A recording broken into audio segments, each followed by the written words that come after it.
शहर से बाहर जाने वाली पुरानी सड़क सालों से खाली पड़ी थी। स्थानीय लोग अजीबोगरीब घटनाओं के बारे में फुसफुसाते थे, लेकिन किसी के पास सबूत नहीं था।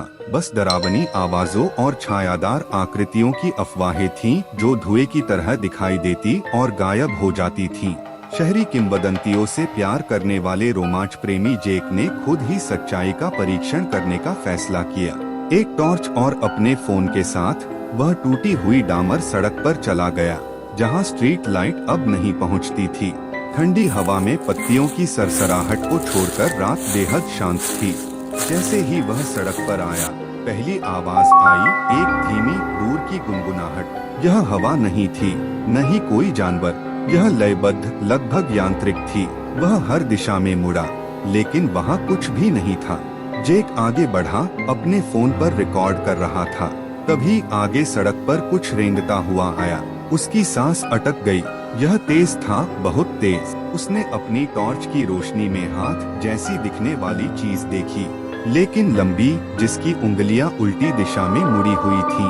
गुनगुनाहट तेज होती गई, जो एक अस्पष्ट, लगभग मानवीय फुसफुसाहट में बदल गई। यह उसके ठीक पीछे था। जेक ने घूमकर देखा, लेकिन वहाँ कुछ भी नहीं था, बस हवा और अंधेरे में फैली अनथीन सड़क। उसका दिल तेजी से धड़क रहा था, क्योंकि वह सावधानी से पीछे की ओर कदम बढ़ा रहा था। फिर चीख आई। इंसान नहीं, जानवर नहीं।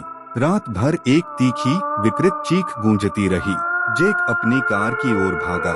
उसके पैर मुश्किल से जमीन को छू रहे थे।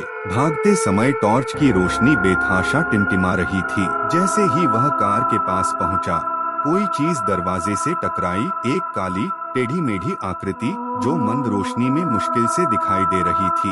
यह उसका पीछा नहीं कर रही थी, यह स्थिर खड़ी थी, देख रही थी। जेक ने अपनी चाबियां टटोली, अंदर गया और दरवाजे बंद कर दिए। उसने इंजन चालू किया, लेकिन इससे पहले कि वह तेजी से भाग पाता, उसकी हेडलाइट्स ने आगे की सड़क को रोशन कर दिया। आकृतियां, दर्जनों आकृतियां, पतली, अस्वाभाविक आकृतियां सड़क पर खड़ी थीं।